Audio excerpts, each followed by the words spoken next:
So we're going to get a little bit into some Star Trek news. I am a huge Star Trek proponent. This is a big Star Trek channel in terms of the stuff that we do. I have uniforms, we do backdrops, the whole 9 yards. Baby Know It On I review Lower Decks on a regular basis.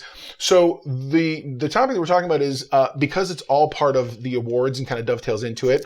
Picard season 3 won cleaned up at the Astras. What is that? Hollywood Critics Association Awards, HCA Awards, if you will. They merged with some other things. Okay.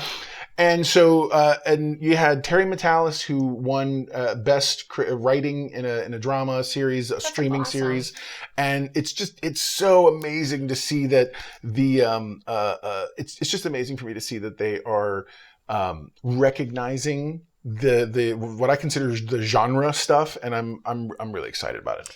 If that doesn't scream to everyone that we need a Star Trek legacy show. Oh my gosh, so much. Well, Jeri Ryan won some stuff too, and that's amazing to me. She's done so good, and she's amazing at what she does. And I feel like it's like you don't give a show to Jeri Ryan and Terry Matalas right now. Hashtag Star Trek Legacy. Like it literally needs to become a thing. Like right now. Yeah, and everybody I know in the various circles I travel, we're all waiting. Star Trek Legacy has been trending on various platforms numerous times throughout the years since the series ended last year. And I feel like they need to, since Picard ended rather, they need to start recognizing that and genuinely doing their best to really push and promote all of these various, the show and what the fans want from the show. You have Discovery ending this year. You know, you've got, pretty soon, Strange New Worlds is going to be the only thing holding the torch for Star Trek for a minute. And I mean, everybody wants a Star Trek legacy show. And the legacy show is not just, more Picard, more this or that, because I mean, obviously there's rumors.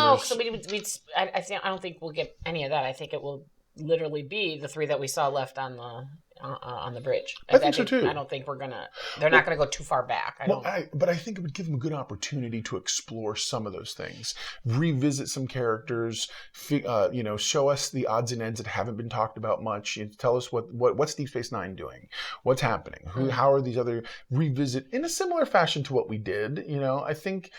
And you could always also kind of not anthologize it but I mean like have 7 of 9 and the crew of the Enterprise and whatnot being the main focus. But like this season, we're dealing with something having to do with DS9 characters. This season, we're dealing with something having to do with Voyager characters, and kind of continue in as organic a way as possible. I think that's a cool approach. Well, I think Star Trek still has many stories to tell too, just like we talk about. Of course. Everything else in our fandom, there's definitely more stories to be told with Star Trek. Right. And I know that Dell's just pointing out, thank you so much. Trek Culture posted today, Legacy is getting legs as part of an interview with Matalas. That's awesome. I can't wait. Yeah, I'll check that out as soon as the show's over. So, yeah, man. So the other thing is going into some other Star Trek news. So the other day, there was a tweet by someone asking, hey, is there a reason why are we ever going to get to see Captain Kirk again?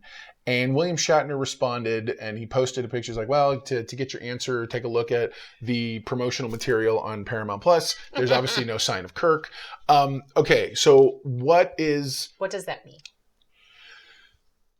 Part of the issue that fans are dealing with is William Shatner has a very problematic history with the fandom. Oh. So much so that back in the day, Saturday Night Live did a bit about it, and he tried to walk back some things. But he's also got the years of history of just being a complete boorish, horrible person when it comes to dealing with people, cast, crew, the whole 9 yards, being a prima donna, I want to be first on screen and blah blah blah. And I get it. I absolutely get it. So at the end of the day, you have to realize that it's about making sure that the fans understand where he's coming from, and he's never really done that. He's never connected well on that level. Now, all that being said, the man's Captain Kirk. Okay, I don't care there are people who want to revisionist history and be like, oh, Spock is more important, or who is more important. Hey, first off, everybody was important. I loved every character in the original series. But the debate for years has never been up on the forefront, Spock or Data, or this or that, or the other. It's always been, who's your captain, Picard or Kirk? I mean, literally for years, that was the debate. And now you do look at the graphic, and you have all these other captains. Why is Archer up there? No offense. I did not like Enterprise. I mean, Okay, I was gonna say that's from where? Sorry. Sorry. Scott Bakula played That must be the Captain one. Archer from the Enterprise and again, the show has its merits, and I've since, upon rewatches, I've learned to appreciate a lot of it. But I'm like, he's there, everybody, and then you have two legacy characters. You have Spock and Uhura on there. Again, look, I get all the reasons. Dude, why would you leave the original captain off of it? No, I Again, get it. William Shatner, problematic, Yeah. the whole 9 yards. Sure. But throw his picture up just once. That's it. Somewhere. No one's asking for much. Anyway, that's my feeling. Comment below. Let me know your thoughts on that. So there you go. Now you know. If knowing's half the battle, you're halfway to being a know-it-all yourself. Would love to know your thoughts on the whole William Shatner thing. Would also love to know your thoughts about some of the Star Trek Legacy stuff that's coming through.